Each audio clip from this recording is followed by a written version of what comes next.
This is Florida Field, Ben Hill Griffin Stadium, better known as the Swamp. Home to Steve Spurrier and the Florida Gators, side of 30 straight Gator wins and only one loss in the 1990s. In October of '99, the Gators held the number 3 national ranking and home field advantage over SEC rival Alabama. Back in Tuscaloosa, the Crimson Tide was still reeling from a devastating loss to Louisiana Tech just 2 weeks earlier. Head coach Mike DuBose was trying to outrun the critics who were trying to replace him. It seemed the Crimson Tide was in turmoil. The Gators, undefeated and 17-point favorites. No one gave Bama a chance. And when that happens, look for a Crimson Classic.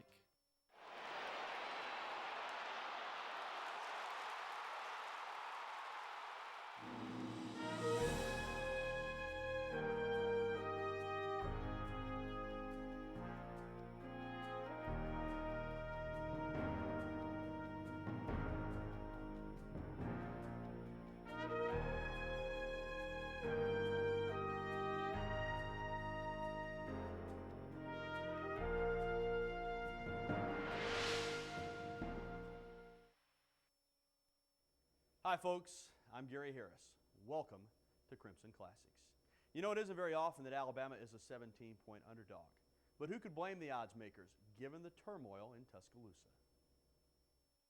Athletic Director Bob Bockrath was fired 2 weeks earlier after an embarrassing loss to Louisiana Tech, and the focus was now on Coach Mike DuBose. The buzz around T-Town wasn't about when DuBose would be fired, but rather who would replace him. We were already speculating on DuBose's replacement. I mean, if you remember, Bob Bockrath got fired after the Louisiana Tech game, and that story was already in the mainstream. I mean, it was chaos. I've never seen a season like that. And the week of the Florida game, I really don't think there was that much talk about going down to the Swamp and beating the Gators. It was more about, you know, where is this program going after Alabama loses to Florida and Tennessee. While the fans and media were picking Alabama's next head coach, Tide players like quarterback Andrew Zal were focusing on the game. Andrew grew up near Gainesville, but Spurrier and the Gators skipped over him at scholarship time. During the spring in Florida, we have a jamboree, or a spring game is what we call it. And you know, in that game, the week before, I was not supposed to play because my back was sort of bothering, but I pleaded with the coach to let me play, and he did, and I ended up tearing my ACL the first play of the game. And Florida backed off, and a few other schools in Florida backed off as well as far as recruiting me. And so I always had a thing out for Florida. But once I got my chance to play against them, I was going to prove that I could have played at Florida anywhere I wanted to. I just had to go out there and do it. But was recruited heavily by Coach Spurrier and his staff, and so when they backed off or didn't return or didn't call me anymore, or I got kind of bitter towards them at that time, and really was out to prove that I could play or do just as good against them. Andrew's first shot at redemption came in the 1998 Florida contest at Bryant-Denny Stadium. The redshirt freshman got within a single play of winning that game, a day Zal will never forget. I can't even watch the film of me throwing an INT at the end anymore. My wife gets kind of wondering why I cannot watch it, but I get nervous every time I get back down to that point. But that game really let me know that the college game is much more than I ever thought it would be. While the '98 game was close, pundits for the '99 game were predicting disaster for the Tide at the Swamp. He was clearly gone after the Louisiana Tech game. I mean, everyone who had even supported him, and certainly I wasn't one of those, said that in the next day, in the next couple of days, he would be fired. Then he beat Arkansas the following week, and I don't think that was anything more than just a reprieve for a couple of reasons. Everyone knew what the schedule said. I mean, there was Florida and Tennessee, and you had to assume that he was going to lose both those games and probably lose the Florida game badly. So going into that game, I didn't know anyone who thought, or I didn't know anyone who felt Alabama could beat Florida, and I certainly wasn't among those. I mean, I thought it could be pretty bad. Everyone, it seemed, was drowning the Tide's hopes of beating Florida, even some of Bama's usually faithful fans. There were some guys out there at practice, coaches and alumni, that they were just out there watching us practice, and one of the guys came up to me and said, yeah, Sean, I want you, you and the boys, y'all just play hard, and if it doesn't go well, we'll just have a new coach to, take over the program and get y'all ready. And, just play hard. We don't care what happens. Y'all play hard. And I remember looking at him like, dude, we're Alabama. I was like, I said, after this game's over, I want you to come to me next week and apologize for how you acted. While the Doomsayers were focused on controversy, the players looked to each other as they prepared for the big game. We had a group of guys. Our senior leadership was awesome. Chris Samuels, Sean Alexander, Cornelius Griffin, all those guys was amazing. I mean, and still to this day, I talk to them. But those guys, I remember they came into that locker room, and you can just see the look on their face as, don't say nothing to me. But when we got to practice that next week, they didn't really say much, but you can just see it in their work that they was business. And young guys either come along or get off the boat. So I was willing to get on the boat. Senior leadership helped to steady the team in this tough situation. One of those seniors was the rock of the offensive line, Chris Samuels, a true leader on and off the field. In the meeting room, in the offensive line meeting room, Coach Callaway, he was like, "Can you handle this guy? What are you going to do?" I said, "I'm going to kick his behind, Coach." And, that's pretty good words when I'm using on camera. Coach said, "So get up and tell everybody." And I stood up and I said, "He won't get a sack on me. I'm going to kick his behind." And I went out there and did just that. So I think what I should have been paying closer attention to, and what a lot of other people should have been paying closer attention to, is how much talent that team had. And because of the emotions of what had happened earlier in the season, in the off season, I just don't think that team had ever quite gotten on the same page. And I thought it was ironic that they came together on the road where the distractions of home were no longer omnipresent. And I think that had a lot to do with it, that this team took on a different swagger, took on a different personality in a place that most teams crumble. And when the tide rises, it can get very tough for a Gator in the swamp. When we come back, it's friends versus friends as we count down to kickoff on Crimson Classics.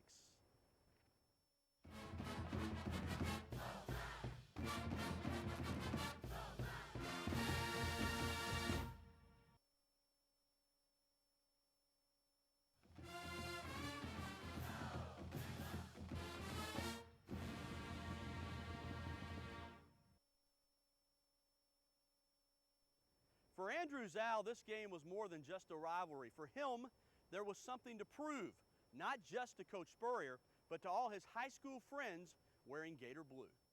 Grew up, played with all my life basically with Gerard Warren. He would be number 61, and Benny Alexander, who's number 30. Grew up, played with those guys all through high school, middle school, and even a little bit of Little League. Gerard was a little too big to play Little League, but grew up with those guys, and Alex Brown played against him in high school, knew him a little bit. Knew a few other guys, but not as well as I knew my teammates who I actually played with. And it was fun, and every time in '98 we got on the field and Gerard Warren was like, Zal, it's just like back in high school. And I said, yeah, but you're on the other side this time. So it was fun because I got an opportunity to play against him, see him again, and also see Benny. So it was just, out there having fun. It was a friendly competition, but I was also trying to win the game. Another challenge for the Tide came from missing key players, either by injury or suspension. We had Tim Bowens, he was a senior, but he banged his shoulder the week before. So he didn't. Right before the game, they decided, and then right before the game as well, a couple hours before the game, Shamar Buchanan, he had got into a little trouble, and right before the game, they told him he couldn't play. So that was 2 receivers. Now I went from 4 to 2 quick. But that week was tough. I know finding out that Shamar would be suspended was tough on us, and and then everyone is talking about if Coach Dubose doesn't win this game, he's going to be fired. And so, the team had a lot of things on their mind off the field, but once we got on the field, our main goal and focus was to beat Florida and play well, and that's what we did. Enough of the off-the-field drama, though. The real action is on the gridiron. It's time to tee it up in the swamp. Alabama wins the toss and elects to kick. The Gators start 1st and 10 at their 25. Senior Doug Johnson to Darrell Jackson, incomplete. Nice play by linebacker Miguel Merritt for the Tide. On 3rd and 1, Salim Rashid stuffs Robert Gillespie for a loss, forcing a Gator punt. Now Bama has the ball. On its first possession, the Tide gets a holding penalty, setting up 1st and 17 from the 34. Then Andrew completes a pass to Freddie Millens for 1 yard. Setting up 3rd and long, and Andrew overshoots Freddie Millens. After the Bama punt, Florida has a 1st and 10 from the 34. Johnson, the quarterback under center, takes a straight drop, looks and fires across the middle, complete 35. Out across the 40, fumbling the football. Alabama picks it up. It's returned by Spencer to the 40. Marcus on his feet down to the 39 to the 38-yard line. Fumble recovered by Alabama.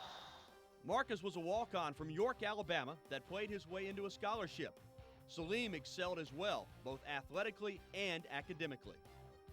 It's 1st and 10 at Florida's 38. Sean up the middle for 6 yards. Alexander started the day with 2,796 career rushing yards. What makes a good running back? God-given talent.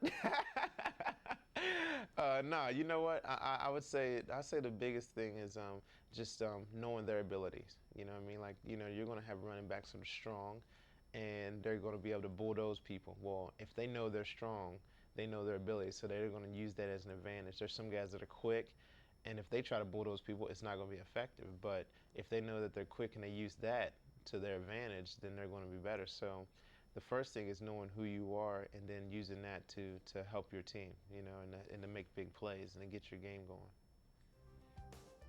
At Florida's 30, Zal completes a pass to Freddie for 5 yards and a Bama 1st down. From Florida's 25, it's Sean for 2 tough yards.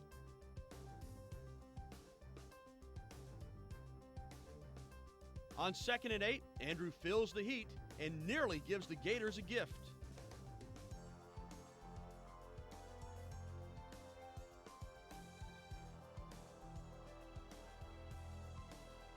Andrew now in the shotgun on 3rd and 7. Complete to Freddie, but not quite enough for a 1st down. So with 4th and 4, Chris Kemp attempts a 37-yard field goal and gives Alabama the surprising 3-0 lead with 7:45 left in the 1st quarter. Alabama's lead doesn't last long, though, as Coach Spurrier's fun and gun offense decides to have a little fun. Quarterback Doug Johnson hits all-conference split-in Darrell Jackson for a 73-yard touchdown, and Florida takes the lead 7-3. Coach Spurrier is known for his quick strikes, but this 99 Bama team worked the field just as skillfully. Offensive coach Charlie Stubbs matched Spurrier strike for strike. He was a mastermind. I believe he and Spurrier, you know, they kind of went toe-to-toe with the offense, man, because it was Spurrier's offense against Coach Stubbs' offense, and we went at it. And Spurrier's known for his offense, and Coach Stubbs was really not that known for his, but that day we stepped it up, and our guys, you know, put it together, and we got it done. When he could control his own emotions and keep his mouth shut to some extent and just do what he was paid to do, he was very smart. He was brilliant, in fact. And I think there's a little bit of that. I've talked to other offensive coaches who have gone against Spurrier and somehow decide, I'm going to show Spurrier what I'm all about, whether it's a job tryout, whether it's ego, and he did. I mean, if Charlie Stubbs ever called a better game after that or will ever call a better game in his career, I sincerely doubt it. Stay tuned for more of Coach Stubbs' offensive magic when we return here on Crimson Classics.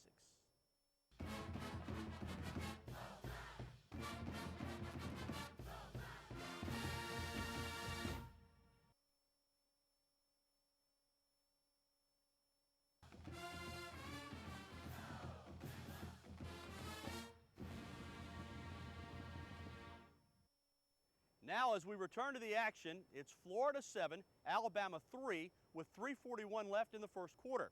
We're going to pick it up after an Alabama punt. From their own 25, it's Bo Carroll for 5 yards, stopped by Reggie Grimes.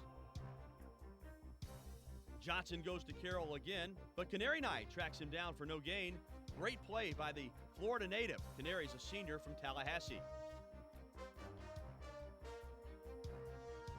After making a couple of first downs, Florida's Doug Johnson mishandles the snap, and former Parade All-American linebacker Salim Rashid recovers for the Tide. The Gators' second fumble of the game gives it to Bama at the Tide's 41 with just over a minute to play in the opening quarter. From their own 41, Zhao is the quarterback. He'll look to throw long, but across the middle, there's Alexander wide open. Sean's got it 45-40, down the left sideline, 35-30. Still on his feet, takes a hard hit, goes to the 20-yard line of the Florida Gators. Sean and Andrew combined for another big gain. That's no surprise. The duo made that a habit while playing for the Tide.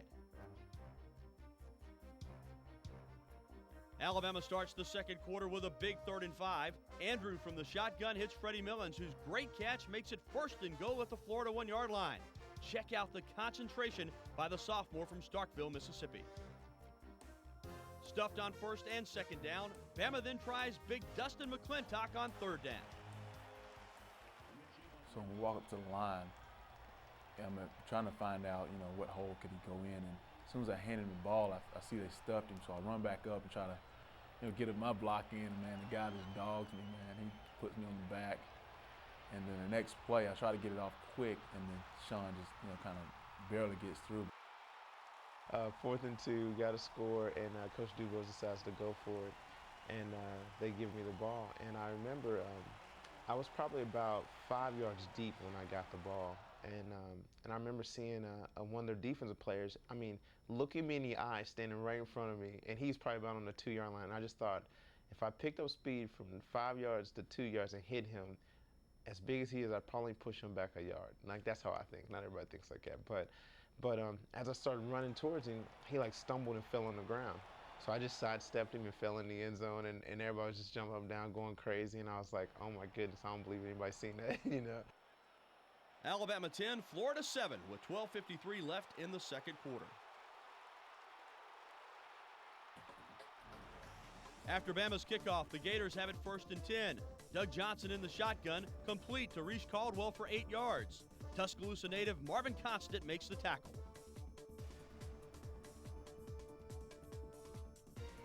On 1st and 10 from their 28, the Gators show they can be just as explosive on the ground as in the air. Bo Carroll blasts through the middle for 38 yards.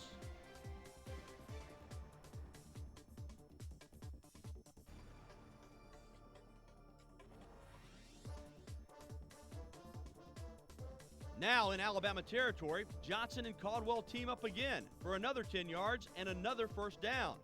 Constant and Tony Dixon in on the tackle for the Tide.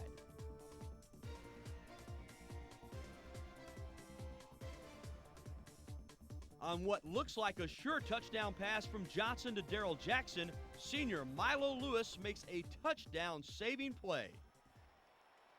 On 4th and 13, Florida's Jeff Chandler attempts a 41-yard field goal that goes wide right.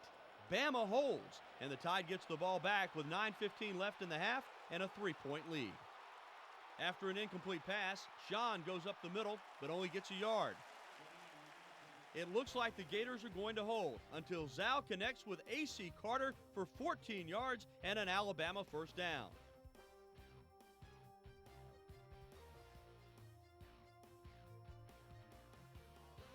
Sean Alexander is a terrific running back, but it helps to have a big, tough fullback in front of you, like Dustin McClintock.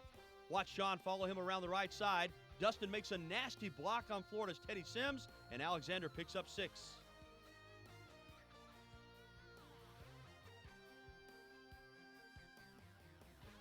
On 2nd and 4, the Florence, Kentucky native goes up the middle for 2 more, setting up a 3rd and 2. With 6:34 left in the second quarter, reserve running back Sean Bohannon finds a hole and picks up a Crimson Tide 1st down. From the 50, Andrew Zhao finds A.C. Carter for a nice gain of 6 yards, setting up 2nd and 4. That play right there, we ran it a few times, and the young freshman, Antonio Carter, made huge plays for us. And then we come back with a bomb to Sean, and I didn't have enough time to throw in the ball. If I would have had enough time to set up, I could have hit him with it. 3rd and 4, Sean over the middle, hit hard. Now, I pumped it once to Jason McCallie, tried to make the linebacker go away, but he didn't, and he sort of settled on Sean, and he hit Sean, knocked his helmet off, Sean has a blue nose and bloody mouth, man. So he's not too happy with me at this point because he got kind of crunched in between those guys. Well, my face was all busted up by that, being having my helmet knocked off, but my nose was just busted open and I was bleeding out of my mouth and everything. Yard by yard, Alabama advances 10 plays, burning 4 minutes off the clock and slowly exhausting that big Gator defense. It wears them down, especially those big guys down there in the trenches. I mean, they're trying their best to get to the passer, but our offensive line dealing with Chris Samuels and Paul Hogan and Will Cuthbert and those guys, it was kind of hard.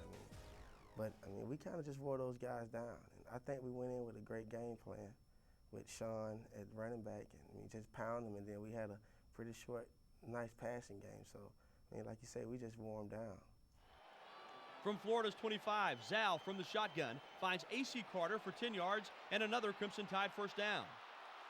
And this pass right here, Antonio bobbled a little bit. I remember, screaming at him, like catch it the first time, and I almost hit him in the face when he went right through his hands. Zhao off the near hash mark. The give, Sean Alexander, nothing up the middle, cuts to the outside to the 10, breaks a tackle to the 5, to the 4, to the 3-yard line. During his career, Sean proved to be one of Alabama's best ever, breaking 6 offensive records during his 4 years at the Capstone.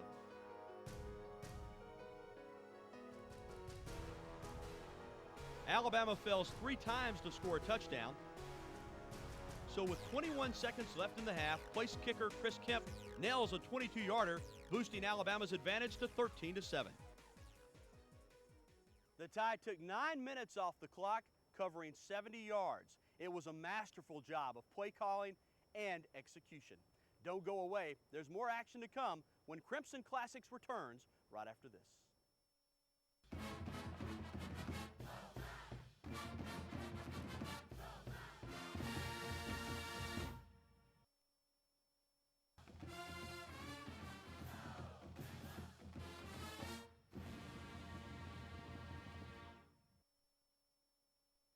"30 minutes in the books, and the Tide was up by 6, not down by 17, the way practically the entire country had predicted. At halftime, it felt good going in that locker room when we were up, but it made us remember. I remember Coach Dewey saying right before we got on the field, and you could hear the crowd, rumbling, and he kind of had everybody, he goes, everybody listen. And he said, no one except us in this room knows what we're about to do to Florida. And there we all kind of smiled. We kind of had that giggle like, oh my God, we're about to beat these guys. I tell you what, the game, it was a tight game all the way through. But at halftime, everybody was pretty calm. I think Coach was pleased with the way we were playing. I think he wanted the defense to step up a little bit more. For the most part, everything was calm, and they just told us we were doing a good job and made some adjustments, and we went back out there and took it to them. You could sense something was going on.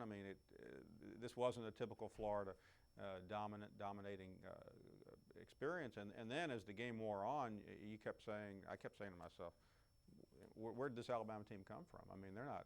I've never seen a team play that hard and play that well. There was nothing typical about this game. Alabama had controlled the ball for more than 21 minutes. Nearly every other stat was even: first downs, rushing yards, passing yards. But the biggest stat was in Bama's favor: the score. Alabama 13, Florida 7.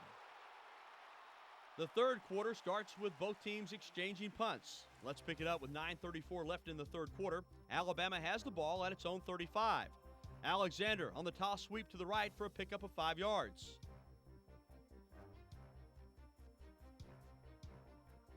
On 2nd and 5, Zal makes his only mistake of the day.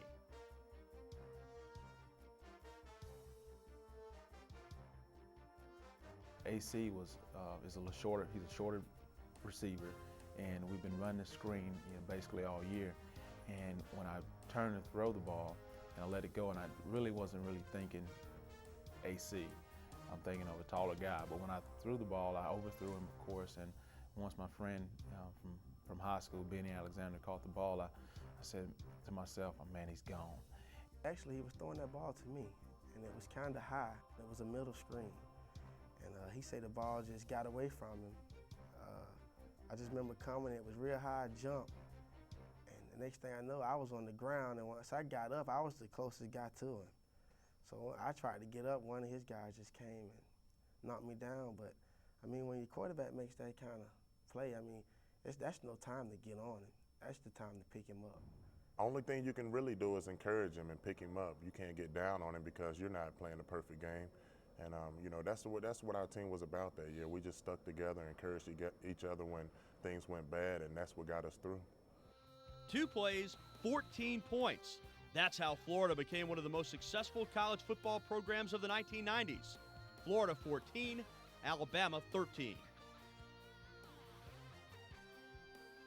Alabama 1st and 10 from the 30. Zhao to Alexander for a nice gain of 11 yards and a first down. After a 10-yard sack by Florida's Thad Bullard, it's now 3rd and 19 for Andrew and company. Came up to a 3rd and 18, and we were able to pick this up. I mean, we were having everybody run, you know, straight down the field, and Antonio Carter, being a true freshman, broke his route off right around 20 yards, and he was able to get the first down. I was sort of surprised for a freshman to do that, and you know, once I seen him and he broke it off, I threw him the ball. Your quarterback's in trouble. You always come back to the ball. Unless you're near the sideline, you turn up the sideline. I mean, my thing was, I just played football. I mean, if a guy was standing here, I went there. I just went away from the defender, and the closest I can get to the quarterback, that's what I did. And I always tried to just make myself visible for the quarterback. Like I say, give him my numbers, and that's kind of their read. A receiver give him his numbers, it's his job to get him the football. Coach Stubbs has always had in his mind that as soon as he has a big play, he's coming back with another one. It's basically for the home run, and that's when we hit Sean Alexander with the wheel route coming out of the backfield, and Gerard Warren was, he was coming, he was breathing down my neck, and I remember him grabbing me a little bit on my collar and really pulling away from him, and then throwing the ball to Sean, and he was able to beat a rival guy who actually I played against in high school, named Keith Kelsey. He was able to beat him a few times that day in that game. He was like 5 yards behind Sean, so I was able to put it up and let Sean, run under it and not overthrow him this time. The Gators start at their own 20, but after 3 quick first downs, they're in Alabama's red zone. Following a holding call, it's 1st and 27, but in a Steve Spurrier offense, 27 yards can come easy. Johnson to Alex Willis for 27 plus 1, and a 1st and goal for the Gators. Tony Dixon made the tackle for the Tide. Now Johnson finds Darrell Jackson in the back of the end zone for the Gators touchdown. Florida adds the 2-point conversion and takes the lead. Florida 22, Alabama 19.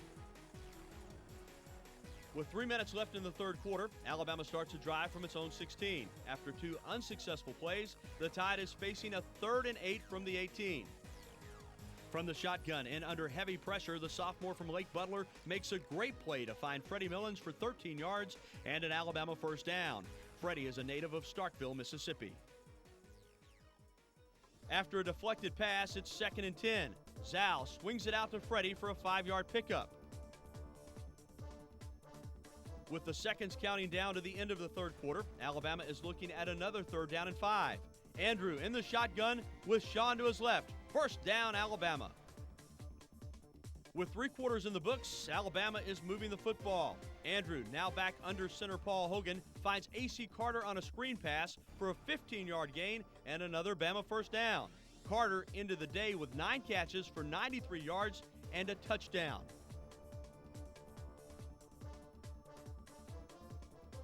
The toss sweep to Alexander goes backwards. Bama loses 5. From the shotgun, Alabama faces 2nd and 15. Here now is the 2nd down and 15. Zhao pumps, looks, throws. Millens got it. 25-yard line, Good 20. cut. Leaves a man behind him to the 15. He's to the 14-yard line. Super play. Yeah. Freddie Millens, 31 yards, left a man at the point of the catch, spun from him, and picks up another handful of yards to the 15-yard line. What a job by Alabama's offensive line. Watch the big guys as they set up the perfect pocket for Andrew.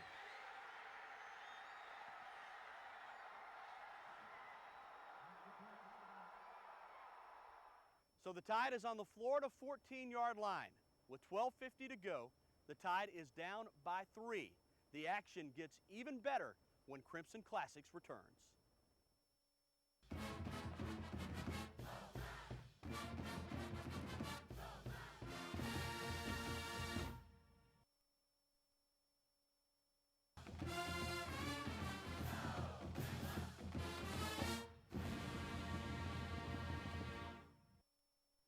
"21 out of 31 for 230 yards. Not bad numbers for a quarterback that was rejected by Steve Spurrier. And don't forget about the other Florida native, A.C. Carter. 6 catches, 65 yards, and neither one of them were finished. From the Gators 14 with Zal under center, Bama attempts a little razzle-dazzle. This is a nice ball by Sean, and I really didn't think the DB would be there, but Sean made a nice throw, and I jumped up, and I should have caught the ball. The ball went right through my hand, so I blame that on myself. I'll take that one. It's 3rd and 10, Andrew operating from the shotgun. The following play, I had all day to throw it, and good friend Drew was giving me more pressure, but I was able to get the ball to Antonio. He jumped, be a short man, he jumped pretty high, and came down with it. One of the great plays of the day. But Zal, when I came to the sideline, he said he was trying to throw the ball away because I had to get up pretty high. And I was just in the back of the end zone, and like I say, he went through his reads. It kind of took a little time, and I seen the ball coming, and it was kind of high, but like I say, I guess the blessing of the man upstairs, and I just went up and got the football.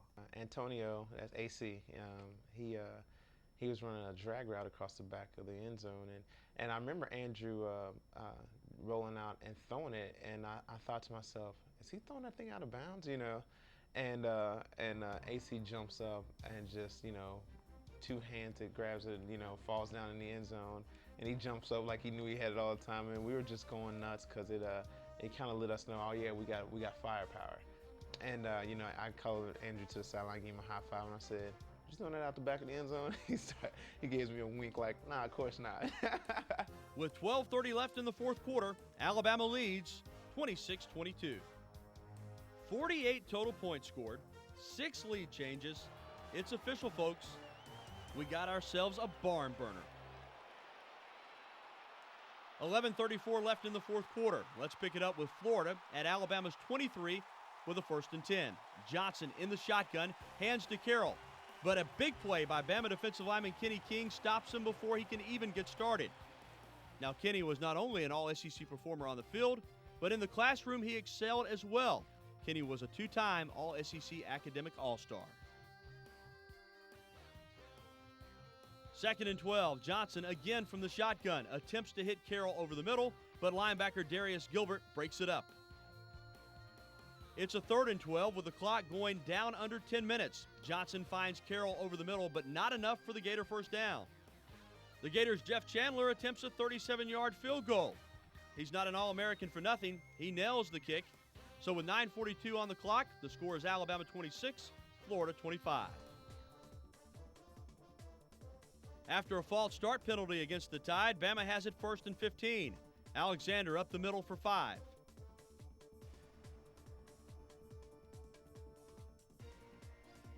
Andrew from the shotgun slings it out to fast Freddie Millens.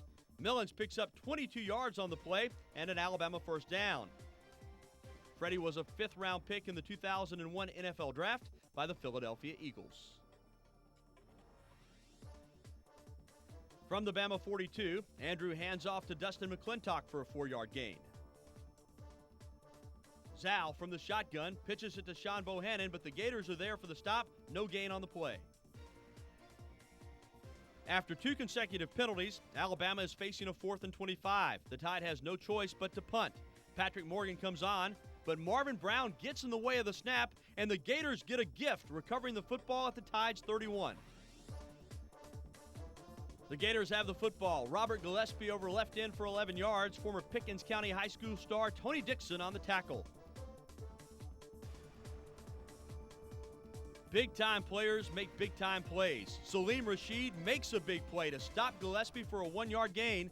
That's one of the reasons Salim was a 3rd-round pick in the NFL Draft by the San Francisco 49ers. On 2nd and 9, Doug Johnson finds Darrell Jackson in the end zone for 6. Florida adds the 2-point play. giving the Gators a 7-point lead with 5:15 left in the game. It looks like Florida's going to pull this one out after all. Chandler kicking off for the Gators, and Freddie Millens makes a nice return out to the 31-yard line.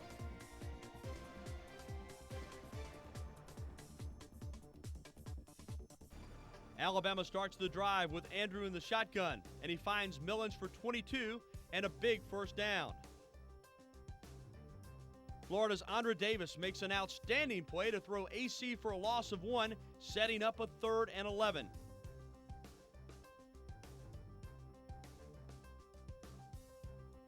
At Florida's 48, Andrew short arms a pass intended for AC over the middle, setting up 4th and 11. With less than 4 minutes to play, Coach DeBose decides to punt the football away instead of risking a 4th and 11.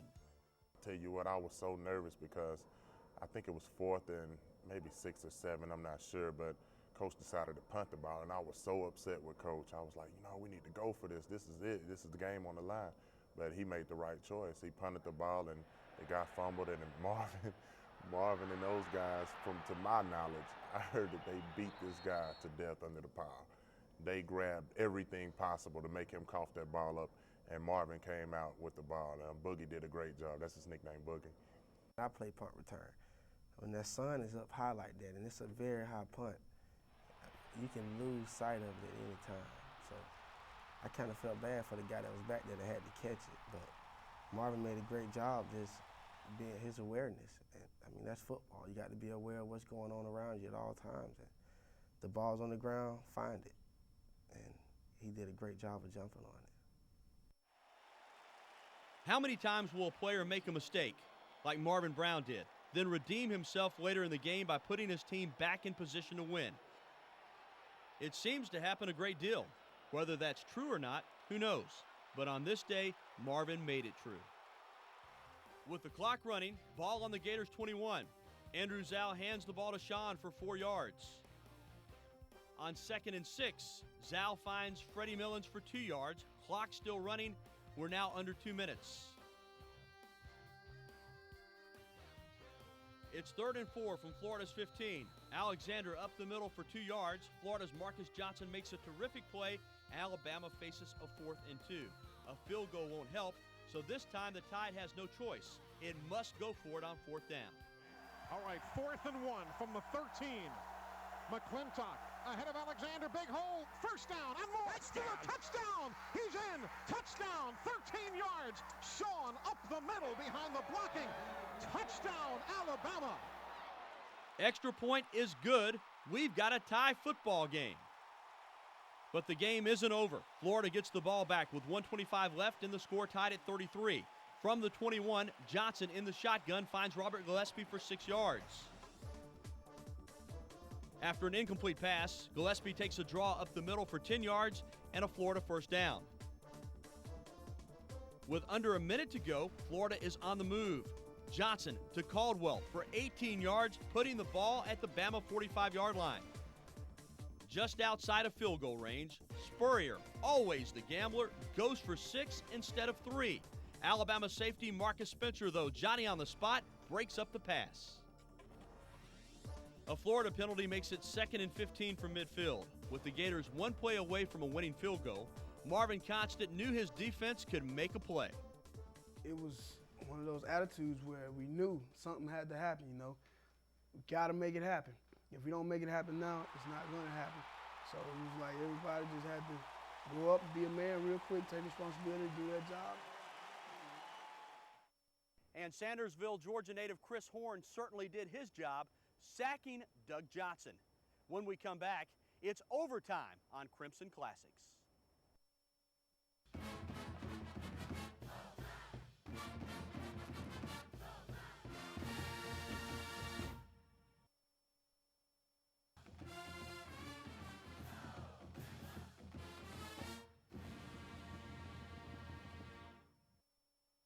All tied up in the swamp, the experts confounded the 17-point underdogs, proving they belong.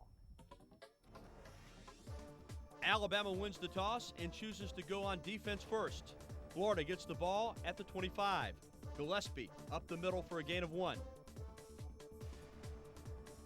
2nd and 9, Johnson in the shotgun finds Darrell Jackson for 4 yards. 3rd and 5 now, Johnson to Jackson for 8 yards and a first down. From the 12, the Gators' Robert Gillespie picks up 7, moving it down to the 5-yard line. After a loss of 1, Johnson, the cool customer that he is, finds Caldwell in the end zone. Florida gets the touchdown and takes the lead. Up by 6, Chandler's on to attempt the extra point. Automatic, right? No, the All-American misses it. What a major break for the Crimson Tide. Florida leads, but only by 6. Alabama has a chance to win it. Remember, in overtime, each team has an opportunity to score.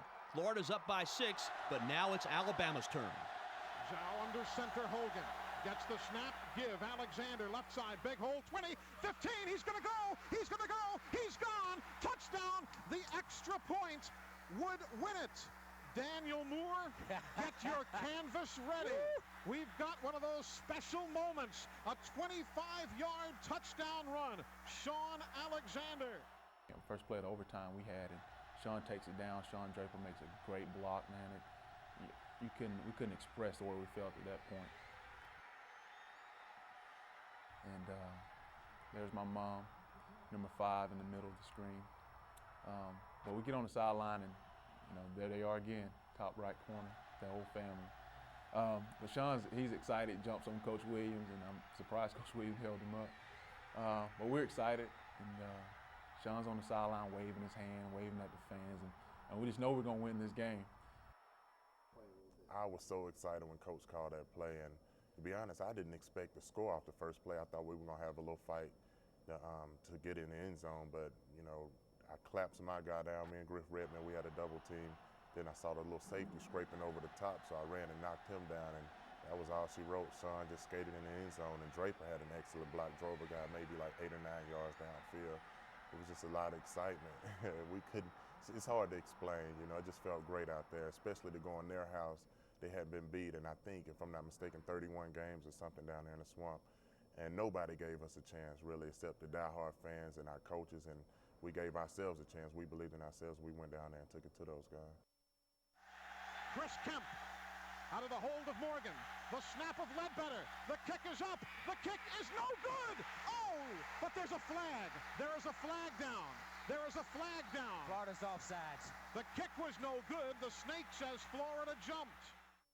Right when I looked over to my shoulder, I saw the Florida Gators fans jumping, and I saw the ball kind of look like it was not going to go through, and I was like, you got to be kidding me. And I kind of just leaned over and I started catching over. I was like, oh my God, we got to go score again and stop them, And as soon as I sat down on the bench, one of the guys came to me and said, there's a flag, So I jump up and I run to the sideline. I said, hey, Chris, if you miss this kick, you ain't flying home with us. Now Chris Kemp, you can do it. Jacksonville, Florida, native. The kick, it is good! It is good! It is good! It is good! And Alabama in overtime has upset the number 3 team in America. Yeah, it was a great feeling though. When we got back on campus, I saw cars flipped over on the strip. People out with pitchers of beer just hanging out. So I couldn't wait to get out there. We were on the bar singing, Roll Tide, Sweet Home Alabama, everybody hugging, kissing, just having a great time together. That team was pretty tight, and a special team also. So the emotions are going, and when Florida misses the extra point, you're going, this is almost surreal. And then, of course, when it happens with Alabama, you kind of say to yourself, I think I've seen everything in my career.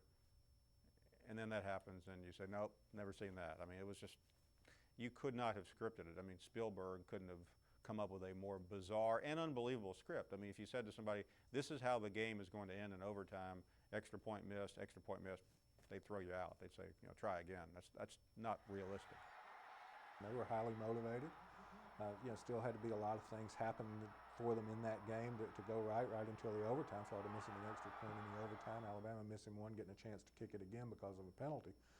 But they felt like they could win that game.